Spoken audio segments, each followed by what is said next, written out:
అధ్యక్ష, గౌరవ సభ్యులు రవికుమార్ గారు, చరితారెడ్డి గారు, మాధవిరెడ్డి గారు ఇచ్చిన వాళ్ళు అడిగిన క్వశ్చన్స్కి అధ్యక్ష, ఇక్కడ ఇది ఒక పెద్ద దాని అంటే లాస్ట్ గవర్నమెంట్ అసలు అంటే ఇటువంటి దాన్ని ఏమంటారు యాక్ట్లను కూడా చదువుకోకుండా ఎంత గుడ్డిగా ఇటువంటి జీవోలు ఇష్యూ చేసిందని చెప్పడానికి ఇది ఒక తార్కాణంగా మనం భావించవచ్చు అధ్యక్ష. ఎందుకంటే యాక్చువల్గా వీళ్ళని మహిళా లేదా గ్రామ వార్డు మహిళా సంరక్షణ కార్యదర్శుల కింద ఇందాక సభ్యులు చెప్పినట్టుగా జీవో నెంబర్ MS నెంబర్ 129 ప్రకారం 2019లో వీళ్ళు నియమించడం జరిగింది అధ్యక్ష. ఓవరాల్ గా చూస్తే అధ్యక్ష వీళ్ళు 15,000 మంది రిక్రూట్మెంట్ చేస్తే అధ్యక్ష దగ్గర 13,815 మంది ఈ రోజు కార్యదర్శుల కింద మహిళా సంరక్షణ కార్యదర్శుల కింద పనిచేసే పరిస్థితి ఉంది అధ్యక్ష. అందులో సుమారుగా 1,189 ఆటోమేటిక్ ఇంకా ఖాళీలు ఉన్నాయి అధ్యక్ష. అయితే 13,815 మందికి అధ్యక్ష 2021కి వచ్చేసరికి మళ్ళీ జీవో నెంబర్ 60 ప్రకారం చేసుకుని వాళ్ళని ఒక మహిళా రక్షణ కార్యదర్శుల కింద వార్డు లేక గ్రామ మహిళా రక్షణ కార్యదర్శుల కింద మార్చి వాళ్ళకి ఒక సెపరేట్ జాబ్ చార్ట్ ఇచ్చారు అధ్యక్ష. జాబ్ చార్ట్ లో కూడా అధ్యక్ష చూస్తే పోలీస్ డిపార్ట్మెంట్ ఇందాక కోన రవికుమార్ గారి సభ్యులు చెప్పినట్టుగా ఒక చీఫ్ సెక్రటరీకి ఎన్ని బాధ్యతలు ఉంటాయి అన్ని బాధ్యతలు కూడా ఒక గ్రామ మహిళా సంరక్షణ కార్యదర్శికి అప్పచెప్పడం అన్నది చూస్తేనే అధ్యక్ష వీళ్ళ తాలూకు అవివేకం అన్నది లాస్ట్ గవర్నమెంట్ తాలూకు అవివేకం అన్నది చాలా క్లియర్ గా అర్థమవుతుంది అధ్యక్ష. ఎందుకంటే అధ్యక్ష ఈ రోజు మనం ఇక్కడ చూసుకుంటే అధ్యక్ష పోలీస్ డిపార్ట్మెంట్ లో ఒక ఉద్యోగం సాధించాలంటే వాళ్ళు శారీరక దారుఢ్య పరీక్షలు వాళ్ళు నెగ్గాలి, రిటర్న్ టెస్ట్ వాళ్ళు ఎగ్జామ్ పాస్ అవ్వాలి, 9 months ట్రైనింగ్ కఠోరమైన ట్రైనింగ్ ఉంటుంది అధ్యక్ష. కఠోరమైన ట్రైనింగ్ తర్వాతనే ఆ పోలీస్ కానిస్టేబుల్స్ కింద వాళ్ళు అందరూ కూడా బయటకు వచ్చి పోలీస్ డిపార్ట్మెంట్ వర్క్ చేసే పరిస్థితి ఉంటుంది అధ్యక్ష. కానీ వీళ్ళని మహిళా రక్షణ కార్యదర్శి కింద ఏర్పాటు చేసిన తర్వాత కేవలం 2 వారాలు వాళ్ళకి ట్రైనింగ్ ఇచ్చి ఒకటేమో ఒక వారం పోలీస్ డిపార్ట్మెంట్ వాళ్ళు ఇంకొక వారం ICDS డిపార్ట్మెంట్ వాళ్ళు ట్రైనింగ్ ఇచ్చి ఓవరాల్ చెప్పాలంటే వీళ్ళు గ్రామాల మీద వదిలేశారు అధ్యక్ష.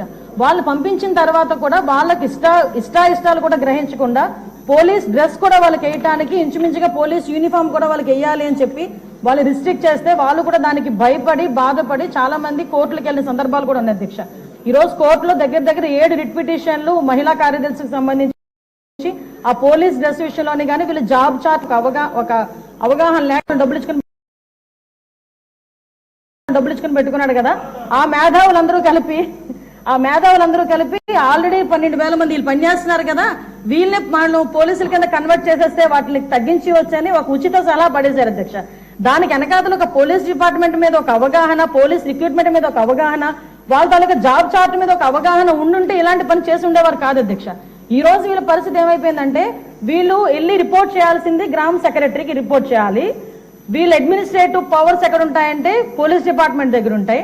వీళ్ళకి జీతం ఇచ్చేదేమో MPDO, లీవ్ ఇచ్చేదేమో MPDO, మళ్ళా తిరిగి ఒకవేళ ట్రాన్స్ఫర్ అవ్వాలంటే డిపార్ట్మెంట్ కలెక్టర్ దగ్గరికి వెళ్ళాలి అధ్యక్ష. అంటే వీళ్ళకి సంబంధించి ఒక అథారిటేటివ్ ఆఫీసర్ ఒకరు కూడా లేక ఇన్ని డిపార్ట్మెంట్స్ తో పోనీ పైకి వచ్చిన తర్వాత ఏదైనా పని చేద్దామంటే వీళ్ళు తాలూకా అంటే పైచి ఎంత పెరిగిపోయిందంటే లాస్ట్ గవర్నమెంట్ కి వీళ్ళ చేతే తక్కువ జీతాలు ఇచ్చి ఎక్కువ పని చేయించుకుందామని క్రైమ్ ఆఫ్ ఎఫెన్స్ దగ్గర కూడా కాపాడడానికి కూడా వీళ్ళని తీసుకెళ్లాలంట. నాన్ బెయిలబుల్ వారెంట్లకు సంబంధించి వీళ్ళు సపోర్ట్ చేయాలంట. అక్కడికి వెళ్లి మహిళా సంరక్షణ కార్యదర్శుల కింద మహిళా రక్షణ కార్యదర్శుల కింద అక్కడ ఉన్న అవగాహన కల్పించడం లేకపోతే ICDS సంబంధించి ఏదైనా మిడ్ డే మీల్స్ చూడడం అంతవరకు ఓకే. ఆఖరికి పోలీస్ డిపార్ట్మెంట్ కి వాళ్ళ ఇన్వెస్టిగేషన్ లోని కూడా వీళ్ళు హెల్ప్ తీసుకొని చేసుకునే పరిస్థితి కనిపించింది. లాస్ట్ గవర్నమెంట్ లో చాలా మంది మాతోనే మొరపెట్టుకున్నారు అధ్యక్ష. మేము ప్రతిపక్షంలో ఉండేటప్పుడు పోరాటాలు చేసేటప్పుడు మాకు సెక్యూరిటీ కింద మమ్మల్ని ఆపడానికి, సెక్యూరిటీ కూడా కాదు మమ్మల్ని ఆపడానికి ఈ మహిళా కానిస్టేబుల్ తో పాటు మహిళా పోలీసులు కూడా పంపించేవారు. మేము అడిగేవాళ్ళం మీరెవరమ్మా మహిళా పోలీసా మహిళా కానిస్టేబుల్ అంటే మహిళా పోలీస్ అండి అని. ఇందులో విషయం ఏంటంటే అధ్యక్ష చాలా మంది అయిపోయిన వాళ్ళు ఉన్నారు. మళ్ళీ ఇంకోటి ఏంటంటే MTechలు BTechలు చేసుకుని కొంతమంది ఫ్యామిలీస్ పోలీస్ డిపార్ట్మెంట్ లోకి కొంతమంది యాక్సెప్ట్ చేస్తారు, కొంతమంది యాక్సెప్ట్ చేయకపోతారు. ఇలాంటి సిచ్యువేషన్స్ అన్నింటిలోని కూడా ఈ రోజు వీళ్ళు పడుతున్న బాధ అధ్యక్ష వర్ణనాతీతం. ఇంకొకటి ఇందులో కొసమెరుపు ఏంటంటే ఎన్నో సంవత్సరాల కానిస్టేబుల్ కింద చేస్తే హెడ్ కానిస్టేబుల్ ప్రమోషన్ వస్తుంది. హెడ్ కానిస్టేబుల్ దగ్గర నుంచి ఒక ASI, SI, CA ర్యాంక్ వరకు వెళ్తారు. వీళ్ళు ఎటువంటి రిక్రూట్మెంట్ లేదు, ఎటువంటి శారీరక దృఢ పరీక్షలు లేవు, ఎటువంటి రిటర్న్ టెస్టులు లేవు, ఎటువంటి ట్రైనింగ్స్ లేవు. వీళ్ళకి కూడా మహిళా పోలీస్ దగ్గర నుంచి అప్ టు ఇన్స్పెక్టర్ వరకు కూడా వీళ్ళకి కూడా ఒక ప్రమోషన్ జాబ్ చార్ట్ చేసి ఒక జీవో కూడా రిలీజ్ చేశారు అధ్యక్ష. అంటే వీళ్ళు ఎంత అంటే అవగాహన లేదు.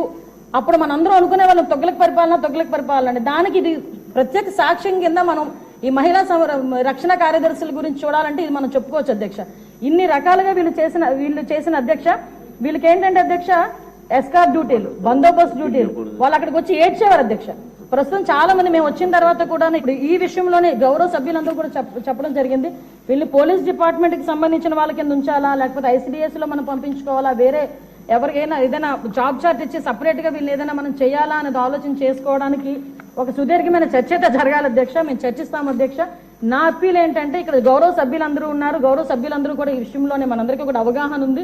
ఈ గౌరవ సభ్యులందరూ కూడా ఈ విషయంలో, ఈ మహిళా కార్యదర్శుల విషయంలో మనం ఏం చేస్తే వాళ్ళ సేవలు వినియోగించుకునేటట్టుగా ఉంటుందో గౌరవ సభ్యులు ఎవరైనా లిఖితపూర్వకంగా మాకు సూచనలు సలహాలు ఇచ్చినా దాన్ని బేస్ చేసుకొని అదేవిధంగా మనం డిపార్ట్మెంట్ వాళ్ళతో కూడా చర్చించి దీని మీద నిర్ణయం తీసుకొని యాజ్ ఎర్లీ యాజ్ పాసిబుల్ మహిళా కార్యదర్శులకి వాళ్ళకి ఒక మహిళా సంరక్షణ కార్యదర్శులకి ఒక జాబ్ చార్ట్ ఇస్తామని చెప్పి ఈ సభ ద్వారా మీ ద్వారా సభకు తెలియజేసుకుంటున్నాను అధ్యక్ష. క్వశ్చన్ నెంబర్ 4 అండి. ఈ క్వశ్చన్ దాసరి